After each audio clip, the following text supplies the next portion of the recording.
আকাশবাণী তেজপুৰ এতিয়া আগবঢ়াইছোঁ আমাৰ উত্তৰণ অনুষ্ঠানটি।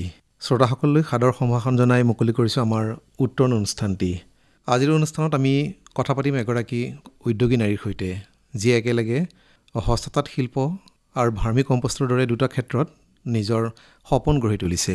এইগৰাকী উদ্যোগী নাৰীক আপোনালোকৰ সৈতে চিনাকি কৰি দিব বিচাৰিছোঁ। তেওঁ হৈছে লক্ষীমা দেৱী বৰা। বাইদেউ, আপোনাক আমাৰ এই অনুষ্ঠানটিলৈ আদৰণি জনাইছোঁ। হয়, নমস্কাৰ। প্ৰথমে আপোনাৰ বিষয়ে আমাৰ শ্ৰোতাসকলক অলপ কওকচোন বাৰু। নমস্কাৰ, মোৰ নাম লক্ষীমা দেৱী বৰা। হয়, তেজপুৰ বেচেৰীয়া বগাবাচুবুৰীত মোৰ ঘৰ। মই কেনেদৰে স্বাৱলম্বী হৈছোঁ সেইটো ক'ব বিচাৰিছোঁ। আপুনি মানে এই উদ্যোগটো যে আৰম্ভ কৰিলে, আপুনি হস্ততাঁত শিল্প কেনেকৈ আৰম্ভ কৰিলে? হয়, এইটো মানে বহুত সৰুৰ পৰাই মাহঁতে কৰা কাম দেখি মই অলপ অলপ কৰিছিলোঁ। তথাপি মোৰ এতিয়া ল'ৰা ছোৱালী 3টা। মানে ছোৱালীজনী 2 বছৰ হওঁতেই দেউতাক ঢুকাইছে। দেউতাক ঢুকোৱাৰ পিছত মানে মোৰ মূৰত মানে স্বৰ্গভাগী পৰা যেন লাগিলে আৰু মানে কেনেকৈ ল'ৰা ছোৱালীকেইটা পঢ়াই শুনাই মানুহ বনাম, তেনেকুৱা।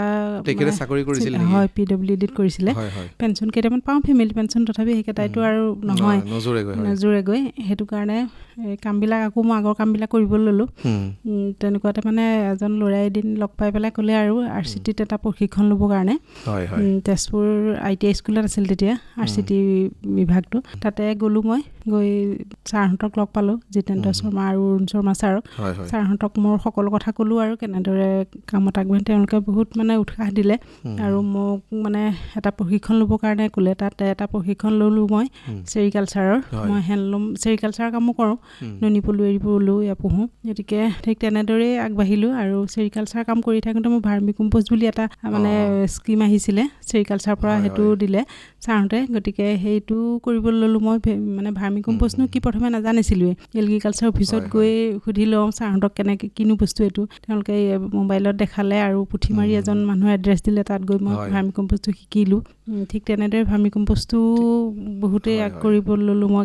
মানে এতিয়া মই টন হিচাপে দিব পৰা হৈছোঁ ভাৰ্মি কম্প'ষ্ট। ঠিক আছে, ভাৰ্মি কম্প'ষ্টৰ কথাটো আমি পাতিম বাৰু। তাৰমানে তাৰ আগতে মই সুধিব বিচাৰিছোঁ আপোনাক, যিটো হস্ততাঁতৰ কথাটো আপুনি আৰম্ভ কৰিলে, তাৰমানে সেইটোৱেই কৰিম বুলি কেনেকৈ ভাবিলে? মানে সৰুতে আপুনি দেখিছিলে ঘৰতে, মাহঁতে কৰিছিলে? হয়, আৰু সেইটো ঘৰতে থাকি কৰিব পৰা কাম। তেতিয়া ল'ৰা ছোৱালীকেইটাও সৰু, মই বাহিৰত গৈ তেনেকুৱা কাম কৰিব নোৱাৰোঁ। গতিকে মই ভাবিলোঁ যে সেইটো কাম কৰিলেই মোৰ মানে বেছি উত্তম হ'ব। আৰু হাতে বোৱা কাপোৰটোতো বহুত উৎপাদন, সাজপাৰ হয়। অসমীয়া শাল আছিলে আপোনালোকৰ? আছে, হয়, অসমীয়া শাল অভিঙেতে দুইটাই আছে। মই মাইনা শালো আনিছিলোঁ বাৰু, বৰ্তমান নাই বাৰু, বিক্ৰী কৰি দিলোঁ। গতিকে তেনেকুৱাকৈ মানে হস্ততাঁত বস্ত্ৰশিল্পটো আগবাঢ়িলোঁ আৰু এতিয়া কাপোৰৰ মানে ইমানেই ডিমাণ্ড, মই দিবহে নোৱাৰোঁ। ধৰক এতিয়া মানে সকলো অফিচতে যিমান মিটিং হয়, বিয়া সবাহ সকলোতেতো গামোচাটোৰ প্ৰয়োজন। গতিকে মই গামোচাটোৱে বেছিকৈ বনাওঁ। বেছি গামোচা বনাওঁ। হয়, মেখেলা চাদৰ, গামোচা, ৰুমাল চবেই মানে বনাওঁ। বেলেগ মানুহৰটোৱেও এতিয়া 7খন শাল আছে মোৰ ঘৰতে, আৰু গাঁৱতে 2খন গাঁৱৰ 3খন গাঁওমান মানে প্ৰায় মানুহে মুহূৰ্তত ময়ে বোৱাম আৰু তেওঁলোকক। মানে এনেই থকাতকৈ মানুহখিনিক মই সূতাৰ যোগান দিওঁ, পইচা লাগিলে পইচা দিওঁ, আধি লাগিলে কাপোৰ আধি দিওঁ, তেনেকুৱাকৈ মানে চলাই আছোঁ। মানে কি, বস্তুটো আগৰ মানুহৰ ঘৰে ঘৰে শাল আছিলে, অসমীয়া শাল। আজিকালি এই বস্তুটো উঠি যাব ধৰিছে। সেইটো ৰাখিবৰ কাৰণে মই বহুতেই চেষ্টা কৰিছোঁ। মানুহ মানে ময়ো এনেই নাথাকোঁ, আন মানুহ যাতে এনেই থাকিব নালাগে আৰু সকলোৱে কৰক কামটো। ঠিক তেনেদৰে কৰি আছোঁ আৰু সেইটো কাৰণে মই এৱাৰ্ডো পাইছোঁ। বহুত মানুহে কাম কৰে নিশ্চয় আপোনাৰ অধীনত? হয়, কেইগৰাকীমান আছে এতিয়ালৈকে? অকল মহিলাই হয়, পুৰুষ নাই তেনেকুৱা, মহিলাই। এতিয়া প্ৰায় 15-20 গৰাকীমানতো কণ্টিনিউ আছে, মানে থাকে আৰু মোৰ দলত। মই মানে RCT ট্ৰেইনিং কৰোঁতে মানে ছাৰহঁতে কৈছিল, আপুনি নিজে স্বাৱলম্বী হ'লেই নহ'ব, আনকো কৰাব লাগিব। গতিকে মই তেতিয়া ছাৰহঁতক প্ৰশ্ন কৰিছিলোঁ, ছাৰ মই নিজেই স্বাৱলম্বী নহয়, মই আহিছোঁহে আপোনালোকৰ তাত শিকিবৰ কাৰণে। কৈছে নাই, আপুনি নিজেই গম পাব পিছত। হয়ো, ঠিক সেইমতেই এতিয়া মানে বহুত আহে মোৰ ওচৰলৈ, আমি কি কৰিম বাইদেউ, কিবা এটা কাম কৰিব দিয়কচোন, আমিও শিকোঁ। এনেকুৱা মানে আজিকালি নজনা বোৱাৰীবিলাকক নতুন নতুন চামটো মানে আমাৰ পিছত প্ৰজন্মই যাতে বস্তুটো জীয়াই ৰাখে আৰু। কেতিয়া মাজতে ব'ব জানে তাঁতখন, ধৰক সকলো কাম কৰিব নাজানে, সেইখিনি মই শিকাই আছোঁ, ৰাখিবৰ কাৰণে চেষ্টা কৰিছোঁ। হয়, আৰু তেওঁলোকক যে আপুনি কামত লগাইছে আপোনাৰ অধীনত, তেওঁলোকক দৰমহা ভিত্তিত নহ'লে দৰমহা কেনেকৈ হয় মানে হেৰি আৰু বোৱনী হিচাপে আৰু মানে দৰমহা বুলি ঠিক আৰু প্ৰতিখন কাপোৰত বিনিময়ত আৰু কিমান দিনত উলিয়াই তেওঁলোকৰ কথা। এখন গামোচা ধৰক 50 টকা দিওঁ, এখন চাদৰত 100 টকা দিওঁ, তেনেকুৱা মানে সহজ ভাষাত ক'বলৈ গ'লে ঠিকা ভিত্তিক বুলি ক'ব পাৰি। আমি মানে যে তাত আমি যেনেকৈ কাম এটা ঘৰ এটা বনাবলৈও ঠিকা দিওঁ তেনেকুৱা ধৰণৰ কথা এটা আৰু আপুনি এটা তেওঁলোকে দিয়ে, তেওঁলোকে নিৰ্দিষ্ট সময়ৰ ভিতৰত মানে উলিয়াই দিয়ে আৰু এইটো এটা ডাঙৰ কথা। আপুনি নিজে মানে আত্মনিৰ্ভৰশীল হৈছে, লগতে অন্য আন কেইবাটাও পৰিয়ালকো আপুনি সকাহ দিছে আচলতে, সেইটো খুব ডাঙৰ কথা। সেইটো কাৰণে মই এৱাৰ্ডো পাইছোঁ আৰু। কিহৰ এৱাৰ্ড পাইছিলে? মানে হেণ্ডলুমৰ পৰা পাইছিলোঁ। হয়, সৰ্বানন্দ সোণোৱাল ছাৰ থাকোঁতে গুৱাহাটীত দিছিলে। আৰু চেৰিকালচাৰো এটা পাইছোঁ আৰু কেতিয়াবা এনেকুৱাকৈ দি থাকে আৰু এৱাৰ্ড। হয় হয়, মানে আপুনি ক'লে যে গামোচা বেছিকৈ আপুনি তৈয়াৰ কৰে, গামোচাৰ বাদে চাদৰ, মেখেলা বা ৰুমাল হয়, টঙালি মানে ছিজন লৈ বহাগত ধৰক টঙালিটো প্ৰয়োজন হয়, টঙালিটো বনাওঁ। প্ৰথম পৰ্যায়ত কিবা বাধা বা পৰিয়ালৰ ফালৰ পৰাই হওক বা তেনেকুৱা ধৰণৰ কিবা বাধা আহিছিল নেকি যে এইটো কাম তেনেকুৱা? হোৱা নাই তেনেকুৱা। এতিয়া আপুনি বজাৰখনৰ কথা মানুহে আপোনাক অৰ্ডাৰ দিয়ে, নিজাববীয়াকৈ আপুনি দোকানত ক'ৰবাত চাপ্লাই দিয়ে নেকি? হয়, মই মহিলা সমিতি আনে, তেজপুৰ মহিলা সমিতিয়ে আনে আৰু আৰ্ট ফেড বুলি আছে, তাতে হেণ্ডলুমৰ আণ্ডাৰত সেই আৰ্ট ফেডত দিওঁ আৰু মানে ঘৰৰ পৰাই নিয়ে প্ৰায়ে। আৰু এক্সিবিশ্যনবিলাকত জইন কৰোঁ, তাতো বিক্ৰী হয়। আৰু আমাৰ গোটবিলাক যে আছে, আত্মসহায়ক গোট, আজিকালি চৰকাৰেতো বহুত সুবিধা দিছে তাতে, সেইটোৰো মানে আগবাঢ়িছে বহুত মহিলা। তথাপিতো মানে যিমান 100% হ'ব লাগিছিল চৰকাৰে যিটো ভাবিছে সেইটো হোৱা নাই, তথাপিতো বহুত আগবাঢ়িছে মানুহ। সেইটোৰো মই ভিঅ' গোট আছে, গোটৰ ওপৰত ভিঅ'ৰ ওপৰত CLF আছে, CLFৰ প্ৰেচিডেণ্ট হয় মই। তেনেকৈ কামখিনি চলাই আছোঁ আৰু মানে আগবঢ়াব বিচাৰে মানুহখিনিয়ে, কেনেকৈ আগবঢ়াব পাৰোঁ আৰু সেইটো চেষ্টা কৰি আছোঁ। আৰু বিভিন্ন যে মেলাসমূহ হয় আমাৰ বা প্ৰদৰ্শনীসমূহ হয়, তাতো আপোনালোকৰ জইন কৰোঁ। হয়, থাকে তেনেকুৱা বিপণী থাকে আপোনালোকৰ, নহয় জানো? থাকে। হয়, অকল তেজপুৰতে নে বেলেগ ঠাইতো যায়? বেলেগত মই তেনেকৈ ঠিক যোৱা নাই, পঠাই গুৱাহাটী, এবাৰ গুৱাহাটী গৈছোঁ বাৰু এই এৱাৰ্ড ল'ব যাওঁতে। এনেই মানে তেনেকৈ যাব নোৱাৰোঁ, মোৰ ঘৰ অকলশৰীয়া, সেইটো কাৰণে ঘৰ এৰি থৈ যাব নাই পৰা আৰু এই কামটো আপুনি তেওঁলোকেতো আপোনালোকক কৰি দিয়ে কাম, কিন্তু প্ৰশিক্ষণ হিচাপেও কাৰোবাক তেনেকৈ দিয়ে নেকি আপোনালোকে, যে কোনোবাই শিকিব বিচাৰিছে আপোনালোকৰ? বিচাৰিছে দিওঁ। হয়, মানে প্ৰশিক্ষণ বুলি ঠিক মই একো নলওঁ, কোনোবাই আহে, বাইদেউ আমাক শিকাই দিয়ক, কি লাগে দিম। মই কওঁ যে মোক একো দিব নালাগে, তোমালোকে খালি শিকা, মইহে তোমালোকক দিম কিবা, তেনেকুৱা ধৰক। এতিয়া মানে আৰু এটা ডাঙৰ এইটো প্ৰশ্ন আচলতে, আধুনিকতা আৰু পৰম্পৰা, এইটোতো আমাৰ এটা পৰম্পৰা আচলতে। আপুনি সেই পুৰণিকলীয়া হয়তো পদ্ধতিতে যদি বনাই থাকে হয়তো আকৰ্ষণটো কমিব। আধুনিকতাৰ প্ৰভাৱো পেলাব লাগিব, আকৌ পৰম্পৰাটো যাতে নষ্ট নহয় সেইটো চাব লাগিব। এতিয়া আপুনি সেই বস্তুটো কেনেকৈ কৰিছে? সেইটো সেইদিনা এটা মানে আমাৰ CLFৰে এটা প্ৰশিক্ষণ হৈছিলে, তাতে কি হোটেল আছিলে, সেইখন বাইদেউ এগৰাকীয়ে লগ পালে, আপুনি আধুনিক হেৰিতে কৰি আছে, নতুন কৰিব বিচাৰিছে। সেইটো ময়ো ভাবোঁ বাৰু, কম সময়ত কেনেকৈ বেছি প্ৰডাকশ্যন কৰিব পাৰি সেইটো চেষ্টা কৰিছোঁ। এতিয়া ফুল এনেকৈ হাতেৰে বাচি থাকিলে বহুত সময় লাগে, এতিয়া দ্ৰব্যই কৰা, জিকাৰত ফুল বচা, সেইবিলাক শিকিছোঁ বা আনকো কৰিছোঁ। তথাপিতো বাইদেউগৰাকীয়ে ক'লে যে নহয়, এইটো বোলে আপোনাৰ গামোচা এখনত ধৰক বজাৰত কম দামত পায়, যিটো কিনা গামোচাৰ বাহিৰৰ পৰা আহে, তেনেকুৱাকৈ মেচিনেৰী কৰিব লওক, মানে মেচিনত বনাই যে সেইটো কৰিবলৈ লওক। সেইটোৰ আৰু এইটো পাৰ্থক্য আছে, সেইটো কম দামত পায় হয়, কিন্তু কাপোৰখন সোনকালে নষ্ট হৈ যায়। কৈছে সেইটো মানুহে আজিকালি কম দামত, কিছুমান মানুহে বিচাৰে কম দামত বেছি বস্তু, কিন্তু কিছুমান মানুহ এতিয়াও আছে ভাল বস্তু বিচাৰে, দামেই হওক। মই সেইটোহে হোৱাটো বিচাৰিছোঁ, তাৰমানে মই কম দামত পোৱাটো মানে বেছি উৎপাদন হোৱাটো বিচৰা নাই। মানে বস্তুটো ভাল হওক আৰু বেছি প্ৰডাকশ্যন হ'ব লাগে, সেইটো হয় বাৰু, কম সময়ত, তেনেকুৱা আৰু। আমি সেই যিটো আমাৰ তাকে ক'লোঁ, পৰম্পৰাটো আমি ৰক্ষা কৰি চলিব লাগিব, কাৰণ গামোচা হৈয়ে থাকিব লাগিব, নহয় জানো? তাক আমি আধুনিকতাৰ পৰশত আমি বেলেগ কৰি পেলাব নোৱাৰোঁ। এতিয়া আমি ভাৰ্মি কম্পষ্টৰ কথাটো অলপ পাতোঁ, তাৰমানে সেইটো কাম আমি তাৰপিছত আৰম্ভ কৰিছে। প্ৰথম সেইটো হ'ল 16 চনতে আৰম্ভ কৰা মই ভাৰ্মি কম্পষ্টটো। এতিয়া আমাৰ সহজ সৰল আমাৰ শ্ৰোতাসকলৰ কাৰণে আপুনি অকণমান কৈ দিয়কচোন, ভাৰ্মি কম্পষ্টটো আচলতে কি?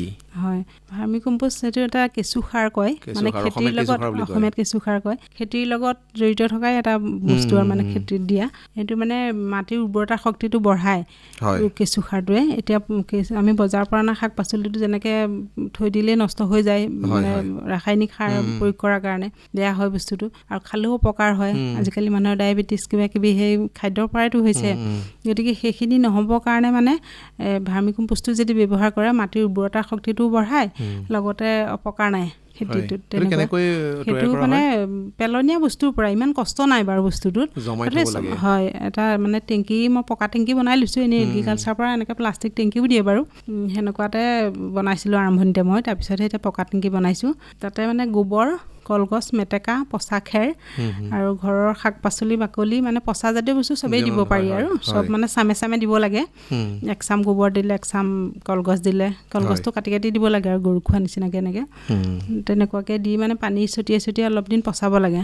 তাতে কেঁচু দিব লাগে অলপ দিন, 40 দিনমান প্ৰায় পচাব লাগে পানী দি। তাৰপিছতে কেঁচু দিব লাগে, কেঁচু দি গোবৰ, কেঁচা গোবৰটো পানীত গুলি মানে তাৰ ওপৰত এটা প্ৰলেপ দি দিব লাগে গেলা বস্তুখিনিৰ ওপৰত। মানে কেঁচুটো ঠাণ্ডা জেগাত থাকি ভাল পায়, তেতিয়া কেঁচুটোৱে মানে খাই খাই তললৈ গৈ থাকে আৰু সাৰটো মানে ফুচফুচীয়া হয়।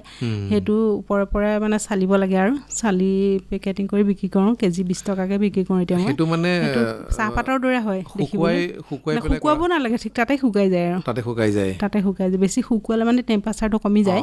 গতিকে এইটো মানে পেকেট কৰি নিলে মোক চাহপাত বুলিহে সোধে, বাইদেউ চাহ বাগিচা আছে নেকি আপোনাৰ, চাহপাত নেকি বুলি। কেজি চিষ্টেমত বিক্ৰী হয়। এতিয়া টন হিচাপে বিক্ৰী কৰোঁ। এতিয়া ব্ৰহ্মপুত্ৰ নাৰ্চাৰী। কিমান দাম হয় এটা মানে 1 কেজি ওজনৰ? 1 কেজি ওজনত 20 টকাকৈ বিক্ৰী কৰোঁ মই পেকেটিং কৰিলে। এনেইতো হ'লচেল নিলে অলপ কমত দিওঁ আৰু। হয় তেনেকৈতো এবাৰতে মানে বহুত ওলাই হয়, টন হিচাপে দিওঁ আৰু আজিকালি ব্ৰহ্মপুত্ৰ নাৰ্চাৰী, কানুন নাৰ্চাৰী তেওঁলোকে লয়। হয় তে এই ক্ষেত্ৰত আপুনি কিবা মানে প্ৰত্যাহ্বান বা চেলেঞ্জ পাইছিল নেকি এইটো কাম কৰোঁতে, এইটো এগৰাকী নাৰী হিচাপে? হয় কোনোবাই মানে বাধা আহিছিলে বাৰু। মানে প্ৰথম বস্তুটো নাজানোতো মই, গাঁৱৰ মানে কেইজনমান ল'ৰাই এইটো সুবিধা পাইছিলে, চৰকাৰৰ পৰা টেংকি বনাই লৈছিলে। তেওঁলোকে কৈছিলে বাইদেউ আপুনি নোৱাৰিব, এইটো কাম টান আছে, মহিলা হৈ পেলাই কেনেকৈ এইটো কাম কৰিব, কষ্ট আছে এইটো কামত। মই ভাবিলোঁ কষ্টনো কি কামত নাই, চাওঁচোন বাৰু মহিলা বুলি নোৱাৰা কথা কি আছে, আজিকালি পুৰুষ মহিলা কোনো পাৰ্থক্য নাই, মন থাকিলে মানুহে চব কৰিব পাৰে। তেনেকৈ ভাবি মই কামটো আগবাঢ়িলোঁ। ঠিক তেনেকৈ কৰিবও পাৰিছোঁ এতিয়া, আৰু হাজিৰা লগাই কৰাওঁ, পইচা খৰচ কৰোঁ আৰু মানুহ তাৰমানে আপোনাৰ লগাওঁ। হয় তাত নিয়োগ কৰোঁ। 2জনমান মানুহ আছে পাৰ্মানেণ্ট মোৰ, মানে কৰে মানে দিনটো হাজিৰাও ধৰক নালাগে, গোবৰটো কঢ়িয়াই দিব লাগে বা কলগছটো কাটি দিব লাগে, তেনেকুৱা কিছুমান। সেইটোতো অকণ বাধা আহিছে, কিন্তু কলগছজোপা ধৰক কাটি মানে কলগছটো থোক যেতিয়া লাগে কলডালটো কাটি দিব লাগে, সেই কলডাল আকৌ কামত নাহে। কিছুমান মানুহে মোক মাতি আনে, বাইদেউ বা নামটো কৈয়ে মাতে আৰু কলগছটো আমি কাটিব হৈছে, তুমি কাটি নিবা কলগছখিনি হাজিৰা লগাই। এনেকুৱা কিছুমান আকৌ এনেকুৱা মানুহ আছে হিংসুক টাইপৰ, ধৰক মই ধৰক পইচা ল'ম কিয় নদিম এনিয়ে এনেকৈ আৰু নিদিয়ে মানে, কিছুমানে দিব নিবিচাৰে তেনেকুৱা। এতিয়া মানে এটা টেংকিতে আপোনালোকে কৰে, যদি আপুনি ধৰক কেইবাটাও টেংকি যদি কেইবাটাও আছে, তাৰমানে তেনেকৈ সময়ে তেনেকৈ লাগিবই কেইবাটাও। মানে এইটোৰ পৰা অলপ মানে ওপৰৰ পৰা শুকাই একেবাৰতে এটা টেংকি খালী কৰি দিব নোৱাৰি। এইটোৰ পৰা চালি এইটোৰ পৰা চালি সিটোত দি দিওঁ, সেইটো আকৌ মানে নষ্ট একো নহয়, চলাখিনিও আকৌ পানী দিলে সেইখিনিও পচি আকৌ সাৰেই হৈ যায় তেনেকুৱা। আৰু কেঁচুটো প্ৰথম মোক চেৰিকালচাৰৰ ছাৰজনে নগাঁৱৰ পৰা আনি দিছিলে। এতিয়া কেঁচু বিক্ৰী কৰিব পৰা মোৰ পৰাই নিয়ে এতিয়া, মানে যিমানে বনায়। এতিয়া এগ্ৰিকালচাৰটো তেনেকৈ চাওঁতে মোৰ নাম্বাৰে দিয়ে, প্ৰায় মানে এই বস্তুটো শিকিবৰ কাৰণে মোৰ ওচৰতে যায়। প্ৰশিক্ষণ বুলি ঠিক নহয়, কোনোবাই মাতিলে ক'ৰবাত যাওঁ, তথাপি মই ঘৰতে আহি শিকিয়ে যাব কম, একো প্ৰশিক্ষণৰ দৰকাৰ নাই, ময়ো এনেকৈ শিকি আহিছিলোঁ পুথিমাৰীত। গতিকে এনেকৈ কৈ দিওঁ আৰু কৰিব পাৰি, ইমান একো টান কাম নহয়। এনেই যিটো আৰ্থিক আপোনাৰ সহায়, যিটো আৰ্থিক মানে সহযোগ এই ক্ষেত্ৰত কামটো কৰোঁতে বা কিবা লোন লৈছিল নেকি বা কেনেধৰণে কৰিছিলে আপুনি? আৰম্ভণিতেতো মই নিজেই কৰিছোঁ বাৰু। চেৰিকালচাৰৰ পৰা পইচা কেইটামান পাইছিলোঁ বাৰু দেই, ভাৰ্মি কম্প'জৰ 18,000 টকা দিছিল নেকি প্ৰথম, চেৰিকালচাৰৰ পৰা আহিছিল এইটো স্কিম। তাৰপিছত মই যেতিয়া RCT ট্ৰেইনিং ল'লোঁ, তাৰপিছতে PMEGP হেৰিৰ পৰা DICৰ পৰা দিলে লোন 35% ছাবচিডি, সেই লোনটো লৈ আগবাঢ়িলোঁ, অলপ মানে টেংকি চেংকি পকাকৈ বনালোঁ আৰু।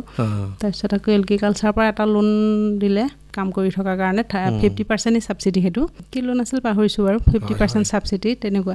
গতিকে এতিয়া পিঠা পনাও বনাওঁ এনেকুৱা, মই গোটৰ এতিয়া নাইলমৰ ইয়াতে কাম কৰিব পৰা, সেইটো PMFMEও লোন লৈ আছে এতিয়া বৰ্তমান মই। এতিয়া মানে আজিৰ তাৰিখত আপুনি স্বাৱলম্বী হিচাপে অত্যন্ত গৌৰৱান্বিত আৰু মানে সুখী বুলিও ক'ব পাৰোঁ, নহয় জানো?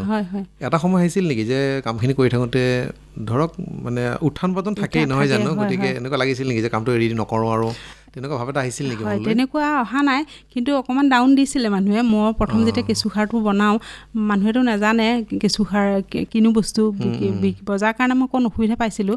অফিচে মানে লৈ ফুৰোঁ মই, মানে টাউন আহিলেই মই এতিয়াও মানে চাওঁতে তাকে কয় আৰু, মানে এনেই নাযাওঁ ক'তো, ক'ৰবাত গ'লেই মানে লৈ যাওঁ, বেগতে থাকেই, গামোচা কেইখনমান হ'লেও থাকে, ৰুমাল বা কেঁচুসাৰ কেপেকেটমান, ছাৰ ইয়াৰ কেঁচুসাৰ এনেকৈ বনাইছোঁ ল'ব নেকি এনেকুৱা। তেতিয়া গাঁৱৰ মানুহে আলোচনা কৰিছিলে, ই আকৌ কেঁচুসাৰ বনাইছে এইবাৰ। তাৰপাছত ছাৰহঁতে মানে এখন বেনাৰ মাৰি দিব গ'লে আৰু, কেঁচুসাৰ পোৱা যায় এনেকৈ, তেনেকুৱাকৈ হাঁহিছিলে মানুহে। তেতিয়া ছাৰহঁতক কওঁতে মানে ছাৰহঁতে কৈছিল যে আপুনি কাম কৰি আগবাঢ়ি যাওক, সেয়া মানুহে পিছত আপোনাক ওচৰলৈ যাব নিজেই। ঠিক তেনেকুৱা, কোনে কি কয় মানে পিছলৈ ঘূৰি চাব নালাগে, আগবাঢ়ি গৈ যাব লাগে, এনেকুৱা আৰু। নিজৰ মানে মনোবল অটুট ৰাখিব লাগে, নহয় জানো? ৰাখিব লাগে, হয়। এতিয়া অলপতে কৈছিলে আপুনি মানে আপুনি এটা সন্মান লাভ কৰিছে, হয়, কোনো চৰকাৰী আঁচনি বা সংগঠনৰ পৰা তেনেকুৱা আপুনি কোনে দিছিলে এইটো আপোনাক, মানে যিটো মানে হেণ্ডলুমৰ পৰা এটা দিছিল আৰু চেৰিকালচাৰৰ পৰা এটা দিছিলে। হয়, তাৰমানে আপুনি এনেধৰণে যে কৰিছে এগৰাকী মহিলা হৈ সেইটোকে স্বীকৃতি স্বৰূপে, নহয় জানো? হয়, কেভিকেৰ পৰা দিছে বাৰু এটা। এতিয়া আপোনাৰ এনেধৰণৰ কামবিলাক যিবিলাক আমাৰ আগ্ৰহী, ধৰক বহুতো মহিলা আছে বা যুৱতী আছে, তেওঁলোকৰ প্ৰতি আপুনি কি মানে আহ্বান জনাব? তেওঁলোকে কেনেধৰণৰে যদি কৰিব বিচাৰে তেওঁলোকে নিজাববীয়াকৈ? হয়, তেনেকৈ মই বহুতোকে পৰামৰ্শ দিওঁ। এতিয়া মানে বিধায়ক ছাৰ যেতিয়া বৃন্দাবন গোস্বামী ছাৰ আছিলে, তেওঁৰ ওচৰলৈ মানুহ গ'লেও মানে তেওঁ মোৰ ওচৰলৈ পঠায়, লক্ষ্মী বাইদেউৰ ওচৰলৈ যাওক, লক্ষ্মী বাইদেউ পৰামৰ্শ মতে কাম কৰক এনেকুৱা। তথাপিতো মই মানে ইমান পৰামৰ্শ দিব পাৰিছোঁ যে সেইটো কথা নহয়। তথাপি যিখিনি পাৰোঁ, চবেইতো চব কামৰ নহয়। এতিয়া কিছুমান যায় তাঁত ব'ব নাজানে, তুমি কি জানা সেইটোতে আগবাঢ়া। কোনোবাই চিলাই কাম জানে, ধৰক মানে যোনে যি জানে আৰু সেই কামটোত মানে আগবাঢ়ি গ'লেই হ'ল আৰু ঠিক তেনেকুৱা। আৰু নিজৰ মানে যিটো কৰিম বুলি ভাবে সেইটোতে এটা মানে স্থিতিটো সবল হ'ব লাগিব, সবল হ'ব লাগিব। হয়, আৰু অবাবত সময় খৰচ কৰিব নালাগে, সময়ৰ কাম সময়ত কৰিব লাগে। মানে মেইন বস্তু সময়টো অবাবত খৰচ নকৰিলে মানে চব মেইনটেইন কৰিব পাৰি। হয়, হয়। এতিয়া আপোনাৰ আৰু কিবা তেনেকুৱা পৰিকল্পনা বা সপোন আছে নেকি? আৰু এই দুটা কামটো আপুনি কৰি আছে, হস্ততাঁত শিল্প বা কেঁচুসাৰৰ যিটো, আৰু কিবা আপোনাৰ কৰাৰ তেনেকুৱা মন আছে নেকি? তেনেকুৱা নাই। এতিয়া ল'ৰা ছোৱালীকেইটাও মই ঠিক ভবামতেই ভাল মানে মানুহ কৰিলোঁ। মানে ল'ৰা ছোৱালী আপোনাৰ দুটা? 3টা। হয়, ল'ৰা 2টা, ছোৱালী এজনী। ডাঙৰ ল'ৰাক মই পলিটেকনিক পঢ়ালোঁ, ইঞ্জিনিয়াৰিং কৰি আছে, সি জুনিয়ৰ ইঞ্জিনিয়াৰ। হয়, আৰু সৰুটোৱেও ডিগ্ৰী কমপ্লিট কৰি ফায়াৰ ছেফটি ইঞ্জিনিয়াৰিং কোৰ্চ এটা কৰিলে। এতিয়া বাৰু সেইটো বিভাগত চাকৰি নাপায়, বেংকত কৰি আছে প্ৰাইভেটকৈ। আৰু ছোৱালীজনী হাই ছেকেণ্ডেৰী পাছ কৰি ফিজিকেল এডুকেশ্যন পঢ়িব গ'ল, মধ্যপ্ৰদেশত আছে এতিয়া, গোৱালিয়ৰ। গতিকে সেই ল'ৰা ছোৱালীকেইটা মানে ভাল কৰাটোৱে মোৰ কল্পনা, সেইমতে কৰিছোঁ। আৰু এতিয়া এনেকুৱা এটা কল্পনা, মোৰ মনৰ ভাৱ, মানে মানুহটো এদিন মৰিবই, জন্ম হৈছোঁ যেতিয়া মৰিব লাগিবই। গতিকে মানে জীয়াই থকা দিনকেইটাই এনেকুৱা এটা কাম যাতে কৰি যাব পাৰোঁ, মই পিছলৈও যাতে মোৰ নামটো থাকে, তেনেকুৱা এটা মনৰ ভাৱ। আৰু ভগৱানে কি কৰে নাজানো। কেনেকুৱা ধৰণৰ অকণ ক'ব পাৰি নেকি? তেনেকুৱা এতিয়া হস্ততাঁত বস্ত্ৰ শিল্পটোৱেই ধৰক, যদি বা ভাৰ্মি কম্প'ষ্ট মই কৰি থকা কামখিনি এতিয়া মানুহক শিকাইছোঁ বা কৰিছে, সেইটো মানে অলপ যদি ডাঙৰকৈ থৈ যাব পাৰোঁ, ৰাজহুৱা মোৰ নিজৰ মাটিকে অকণমান যদি তেনেকুৱা ৰাজহুৱাকৈ এটা ঘৰ মহিলা সমিতিও চলাই আছোঁ মই, হেণ্ডলুম মানে হেৰিৰ আৰু মহিলা সমিতি ছ'চাইটি যিবিলাক, সেইটো চলাই আছোঁ মই। হস্ততাঁত বস্ত্ৰশিল্প বুলি এটা হেৰি আছে হেণ্ডলুমৰ, তেনেকুৱা সমিতিবিলাক চলাই আছোঁ। সেই সমিতিৰ নামত যদি কিবা এটা কৰি থৈ যাব পাৰোঁ, মোৰ মানে মৰাৰ পিছতো যাতে নামটো থাকে, এনেকুৱা এটা মনৰ ভাৱ। আৰু মোৰ কিমান দূৰ আগবাঢ়িব পাৰোঁ নাজানো বাৰু, ভগৱানে যদি কৰায় তেনেকুৱা। আৰু মানে সেইটো মই মহিলা সমিতিৰ পৰা শিকিছোঁ আচলতে। মহিলা সমিতিটো এটা মই প্ৰশিক্ষণ লৈছিলোঁ, তেতিয়া মানে তাতে গৈ দেখোঁ আৰু সেই মীনা বাইদেউহঁতৰ, ধৰক মীনা আগৰৱালা বাইদেউ, মানে প্ৰতিমূৰ্তি আছে, তেখেতসকলে ভাল কাম কৰাৰ কাৰণেইতো তেনেকুৱা আছে ন বাৰু। তেনেকুৱা আমি ইমান বাৰু মহান হ'ব নোৱাৰোঁ, তথাপিতো ভাবোঁ আৰু তাৰমানে সেইটোৱে মনত, সেইটো আচলতে আপুনি ভালেই চিন্তা কৰিছে। আৰু তেনেধৰণৰে মানুহ আগবাঢ়িলে কামবোৰ আৰু মানে আমাৰ পৰিসৰটো বাঢ়ি যাব কামৰ। আচলতে ইতিমধ্যে আপোনাৰ কথা জানে বাবেই হয়তো বেলেগ এজনে আপোনাৰ কথা মোক কৈছে, গতিকে পৰিচিত আপুনি এইটো কামৰ জৰিয়তে। আৰু আপুনি খুব ভাল কাম এটাই আপুনি জীয়াই ৰাখিছে আচলতে, আমাৰ যিটো পৰম্পৰা, নহয় জানো? আমাৰ যিটো পুৰণিকলীয়া আমাৰ পৰম্পৰা, সেইটো আপুনি জীয়াই ৰাখি তাৰ জৰিয়তে আপুনি উপাৰ্জনো কৰিছে, লগতে আমাৰ সেই পৰম্পৰাক জীয়াই ৰাখিছোঁ। হয়, আৰু বেচেৰীয়া নামটো আমাৰ, মোৰ ঘৰ বেচেৰীয়াত যে, বেচেৰীয়া নামটো মানে হৈছিল বেষ্ট এৰিয়া, মানে তাত বোলে ভাল মানে এৰী উৎপাদন হৈছিলে, সেইকাৰণে বেষ্ট এৰিয়া কৈছিলে আগৰ। বেষ্ট এৰিয়া পাই বেচেৰীয়া হৈছে। গতিকে সেই নামটোৰ লগত জড়িত ৰাখিও মানে সেই বস্তুটো মই জীয়াই ৰাখিব বিচাৰিছোঁ চেৰিকালচাৰৰ জৰিয়তে। এৰী পোহাৰ কথাটো আপুনি কৈছিলে, এতিয়া মই পিন্ধি অহা কাপোৰযোৰ এৰীৰে, মই নিজে সূতা কাটি বোৱা কাপোৰ। এতিয়া এই ৱাৰ্ড মই যিমান ল'ব যাওঁ, চব পাটৰ চাদৰো তেনেকৈ মই নিজে বনাই লৈছোঁ, নুনি পলু পুহি সূতা কাটি বোৱা চাদৰ পাটৰ। গতিকে ছোৱালীজনীয়ে মোৰ কয়, তুমি কিয় এইখন এনেকুৱা বোৱা কাপোৰে পিন্ধি যোৱা ক'ৰবাত মাতিলে? মই কৈছোঁ নহয়, এইটো মোৰ গৌৰৱেই বেলেগ, ক'ব পাৰোঁ। নিজে সূতা কাটি মানে পলু পুহি সূতা কাটি বোৱা কাপোৰ, মানে কাপোৰ। আৰু সেই কথাটোৱে মই সুধিব বিচাৰিলোঁ প্ৰশ্নটোত, যে মানে এই জাতত আপোনাৰ সফলতা আৰু আটাইতকৈ গৌৰৱৰ বিষয় কি? তাৰমানে গতিকে আপুনি সেইটো পিন্ধি গৌৰৱ বোধ কৰোঁ। আৰু এৰী পলুৰ যিটো আপুনি সূতা আপুনি নিজে তৈয়াৰ কৰি তেনেধৰণৰে কাপোৰ বনাই, সেই কাপোৰৰ চাহিদা কেনেকুৱা? চাহিদা সেইটোতো বহুত দাম, মানে এতিয়া মই বহুতে বিচাৰে, বিক্ৰীও কৰিছোঁ বাৰু আগতে। বিচাৰে, মানুহে বিচাৰে। হয়, আৰু এই কামখিনি কৰি থাকা আপুনি কৈছিলে যে ছোৱালী 2 বছৰ থাকোঁতে দেউতাক ঢুকাইছে, তাৰ মাজতে তেতিয়া আপুনি তাৰপিছতে এইটো কাম আৰম্ভ কৰিছে নহয় জানো? হয় হয়। তেনেধৰণৰে মানে ঘৰখন আগতে মানে মই ঘৰখন চলাবৰ কাৰণে মানে যিখিনি প্ৰয়োজন আৰু ল'ৰা ছোৱালীক ডাঙৰ কৰিম কেনেকৈ মানে ঘৰখন চলিবৰ কাৰণে একচুৱেলি যিমানটো প্ৰয়োজন হয় সেইটোহে মই উৎপাদন কৰিবলৈ চেষ্টা কৰিছিলোঁ বা কৰি আছিলোঁ প্ৰথম পৰ্যায়ত। তাৰপিছত যেতিয়া RCT ট্ৰেইনিংটো ল'লোঁ, মোৰ মনত এনেকুৱা ভাৱ হ'ল নিজে চলিবৰ কাৰণেই মানে কাম কৰিলে নহ'ব, মোৰ নামটো উজ্জ্বল হ'ব লাগিব। সেই সময়খিনি মিলোৱাটো আপোনাৰ কাৰণে অলপ কঠিন হৈছিল চাগে, কাৰণ ল'ৰা ছোৱালীক সময় দিব লাগে, ইতিমধ্যে সেইটো কামো কৰিব লাগে। ঠিক আছে বাইদেউ, আপুনি এনেধৰণৰে কামবোৰ কৰি যাওক আৰু আমাৰ অসমীয়া যিটো পৰম্পৰা সেইটোক আপুনি জীয়াই ৰাখি এনেদৰে আৰু আপোনাৰ এই ব্যৱসায় বুলিয়ে কৈছে আচলতে, ব্যৱসায় সেইটোকে আপুনি আৰু সম্প্ৰসাৰণ কৰক আৰু অধিক মানুহ আপোনাৰ অধীনত কাম কৰক। আপুনি খুব ব্যস্ততাৰ মাজতে সেই সময়খিনি আমাৰ আকাশবাণী তেজপুৰক দিয়াৰ বাবে আপোনাক অশেষ ধন্যবাদ জনালোঁ। হয়, নমস্কাৰ ছাৰ, ধন্যবাদ আপোনালৈও থাকিল। আৰু এইদৰে মোক মানে অভাগিনী বুলিয়ে ক'ব পাৰি আৰু মই অতি অকলশৰীয়া, গতিকে এনেকৈ মাতি আনি মোক এইকণ সুবিধা দিয়াৰ বাবে আকাশবাণী কেন্দ্ৰলৈ অশেষ ধন্যবাদ থাকিল। নমস্কাৰ। অকলশৰীয়াটো বাৰু নহয় বাৰু, আপোনাৰ যিটো মনোবল আছে, আপোনাৰ যিটো মানে কৰ্মোদ্যম সেইটোৱে আপোনাৰ আচলতে লগৰী নহয় জানো? ইমান পৰে শ্ৰোতাসকলে উত্তৰণ অনুষ্ঠানটিত তেজপুৰৰ এগৰাকী উদ্যোগী নাৰী লক্ষীমা দেৱী বৰাৰ সৈতে হোৱা সাক্ষাৎকাৰটি শুনিলে। সাক্ষাৎ গ্ৰহণ কৰিলে প্ৰাঞ্জল শইকীয়াই। অনুষ্ঠানটিৰ প্ৰযোজনা আকাশবাণী তেজপুৰৰ অনুষ্ঠান মুৰব্বী ৰূপান্ত কুমাৰ দাসৰ।